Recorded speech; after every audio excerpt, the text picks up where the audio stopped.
ამბავი, რომელიც დღეს უნდა მოგითხროთ, დიდ მოგზაურობას მოითხოვს დროსა და სივრცეში. ერთი საუკუნით უკან. ჩვენ ახლა ვართ ლატვიაში. ერთ-ერთ პატარა ქალაქში, რომლის სახელსაც არ გეტყვით, იმიტომ რომ დარწმუნებული ვარ, ამ ქალაქის სახელით თქვენ არაფერს არ გეტყვით, ამიტომ ყველათ არ გადაგღელით ინფორმაციით. ჩავთვალოთ, რომ ეს არის ლატვიის პატარა ქობულეთი. და ვიმყოფებით ამ ქალაქის ცენტრალურ სასაფლაოზე. ცენტრალური სასაფლაოს ცენტრალურ შესასვლელში. როგორც ხედავთ, ეს არის სამანქანო გზა, რომელიც შემოდის ამ სასაფლაოზე. ცენტრალურ შემოსასვლელში, როგორც კი შემოდიხართ, არის ეს საფლაო მემორიალი, რომელიც აგაჩნდა სულ რამდენიმე წელია, დაახლოებით 7 წელია.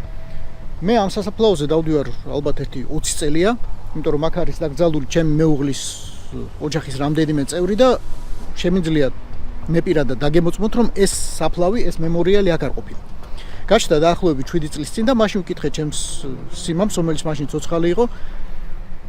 რაზეა და ვიზე არის მეთქი ლაპარაკი, მან არ იცოდა, დარწმუნებული ვარ ახლა ქალაქში რომ გაიარო და იკითხოთ, ვისი მემორიალია და რატომ არის აქ, 99% თუ ასე არა, პასუხს ვერ გაგცემთ. მაგრამ თავიდან დაახლოებით 7 წლის წინ გაჩნდა აი ეს ჯვარი, რუსული ჯვარი როგორც ხედავთ და წარწერა, რომელიც მას ამშვენებს.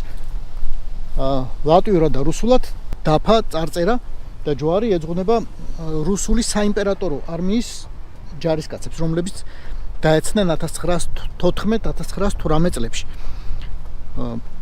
რა უნდოდა აქ საიმპერატორო არმიას 1918 წელს?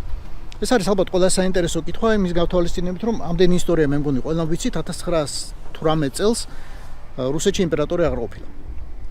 იმპერატორი გადადგა 1917 წლის თებერვალში, თებერვლის რევოლუციის შემდეგ გაუშვეს ციმბირში, ტობოლსკში, სადაც ფაქტიურად შინაპატიმრობაში იყო, შემდეგ უკვე ბოლშევიკური რევოლუციის შემდეგ შინაპატიმრობა გაუფორმეს და გადაიყვანეს სხვა ქალაქში, სადაც დახვრიტეს კიდეც მთელ თავის ოჯახთან ერთად.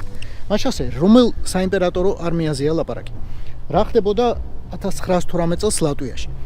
სანამ ამას ვიტყოდეთ, უნდა გაჩვენოთ მეორე დაფა, რომელიც აგაჩნდა კიდევ რამდენიმე წლის შემდეგ, დაახლოებით 3 წელია რაც ეს დაფა აქ დამონტაჟდა. და როგორც ხედავთ, აქ არის უკვე 4 გვარი ჩამოთვლილი. ეს არის ეფრეიტორი სოკოლოვი, ეფრეიტორი შოპინი, ტარასკინი გავრილა და ტოლკონოვი მიხეილი, რომლებიც დაღუპულები არიან 1917 წელს.